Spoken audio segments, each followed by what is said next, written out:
Hello everybody, I am Dr. Shilpi Srivastava, IVF consultant and center head at Birla Fertility Noida. आज इस video में हम बात करेंगे about sperm count, sperm morphology, sperm motility क्या होता है, क्या चीज़ें हैं जो इन सारे पैरामीटर्स को इफेक्ट करती हैं और हम क्या कर सकते हैं इसको इम्प्रूव करने के लिए। तो सबसे पहले बात करते हैं कि स्पर्म काउंट क्या होता है, क्या मतलब है स्पर्म काउंट से और क्या नॉर्मल होता है।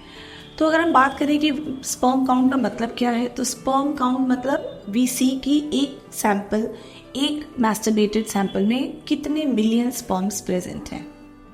नॉर्मल रेंज की बात करें तो बहुत क्लियर कट गाइडलाइंस हैं वर्ल्ड हेल्थ ऑर्गेनाइजेशन की तरफ से, जो हमें ये डिफाइन करने में हेल्प करती है कि नॉर्मल काउंट कितना होता है।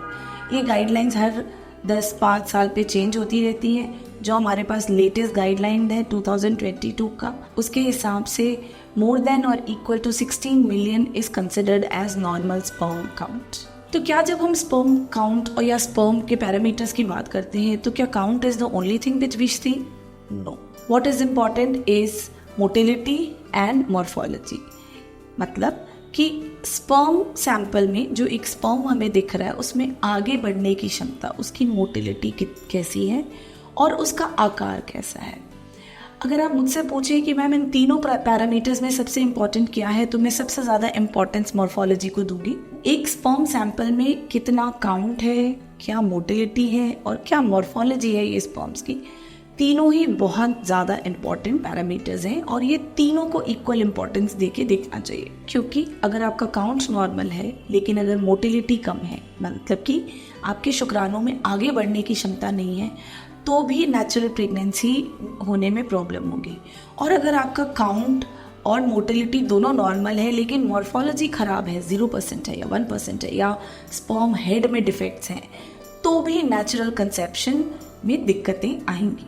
इसलिए जब भी हम पेशेंट्स को एडवाइस करते हैं कि आप अपना सीमन एनालिसिस कराइए, शुक्राणु की जांच कराइए, वी ऑलवेज स्पेसिफाई कि आप ऐसी जगह से कराइए जहां आपको तीनों चीज़ों के बारे में प्रॉपर इन्फॉर्मेशन मिले।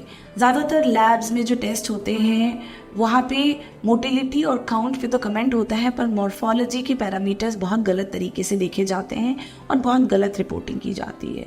जब आप एक IVF सेंटर से कराते हैं ये जांचें, तो मॉर्फोलॉजी, स्पर्म का आकार, शुक्राणु का शेप कैसा है, हेड कैसा है, टेल कैसा है, जिसका बहुत महत्व है, एक अलग तरीके से बहुत स्ट्रिक्ट क्राइटेरिया से देखा जाता है और 4 से 14% ही इसका नॉर्मल वैल्यू होता है। आई होप इस वीडियो के ज़रिए आपकी क्वेरी सॉल्व हुई होंगी। अगर इसके बाद भी आपको डिटेल में परामर्श लेना है तो आप बिरला फर्टिलिटी एंड IVF पे कॉन्टैक्ट कर सकते हैं नीचे दिए गए नंबर पे to book an consultation with your consultant. Thank you. Book a free consultation today.